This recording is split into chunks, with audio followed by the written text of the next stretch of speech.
You think you owe them. You think the debt is real because they remind you in quiet words or heavy silences of every favor, every sacrifice, every good thing they've ever done for you.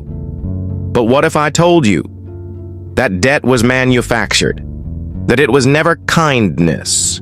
It was an investment in your obedience, and you have been paying the interest ever since. Welcome to Hidden Manipulators, where we uncover the tactics people use to control you without you even realizing it. Subscribe now if you're ready to see the world as it really is and take back control of your mind. Chapter 1. What is the guilt rent? Guilt rent is a psychological lease you never signed for a property you never wanted, but you've been paying it for years. It's when someone convinces you that you owe them, not in money, but in loyalty, obedience, silence, or emotional labor. It works because they don't present it as a demand. They present it as morality.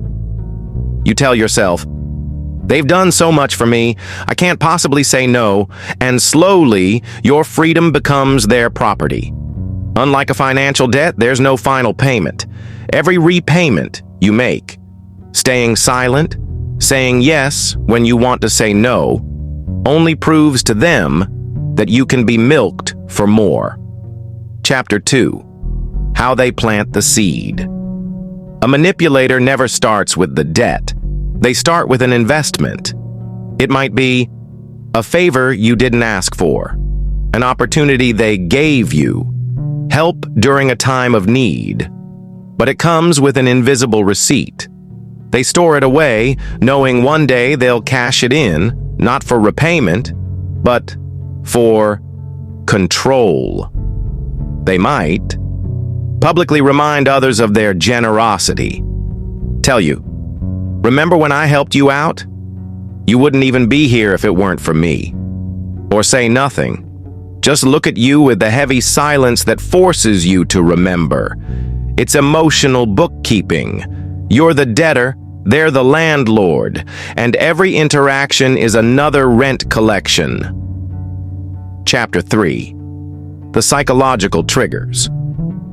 Guilt rent works because it hijacks 3 primal fears. 1. Fear of being ungrateful. We're taught from childhood, gratitude is a virtue, ingratitude is a sin. Manipulators twist this into a chain. You're not ungrateful for setting boundaries, but they'll convince you otherwise. 2. Fear of rejection. Deep down, you fear that saying no means losing the relationship entirely. They feed this fear until you'd rather pay the rent than risk eviction. 3. Fear of conflict. Many people would rather suffer quietly than start a confrontation. Guilt rent thrives in silence. Chapter 4. Real-life scenarios. Family. A parent says, "After everything I've sacrificed for you, this is how you repay me?" Translation. I raised you, so now your life belongs to me. This keeps adult children chained to toxic family systems long after they've grown. Romantic partners. Your partner says, "I could have been with anyone, but I chose you. I've given you the best years of my life." Translation. You owe me loyalty even if I mistreat you. Friends. A friend says, "Remember when I helped you move? And now you can't do this one thing for me?" Translation. My friendship is a transaction, not a gift. Workplace, a boss says, "We've given you this opportunity. We expect you to go the extra mile." Translation. Your gratitude should make you accept unpaid labor. Chapter 5. The self-guilt trap. The most dangerous landlord is the one in your own mind. You start collecting your own rent, reminding yourself of what others have done for you, enforcing the obligation without them even speaking. You replay memories like old invoices. They were there for me. I can't let them down now. You forget.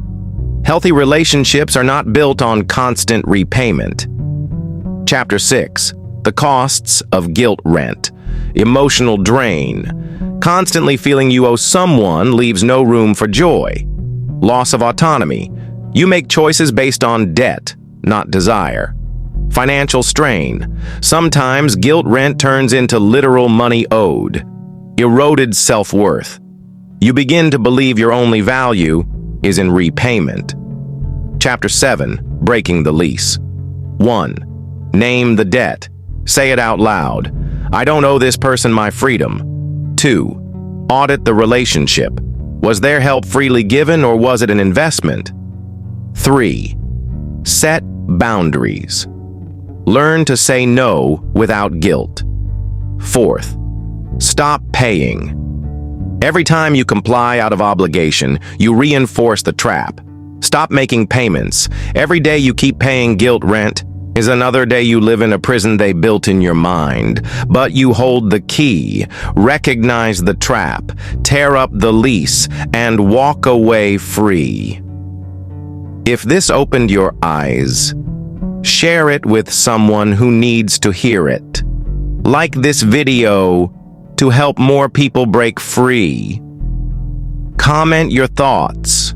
I read every single one. And don't forget to subscribe for more deep dives into the psychology of control.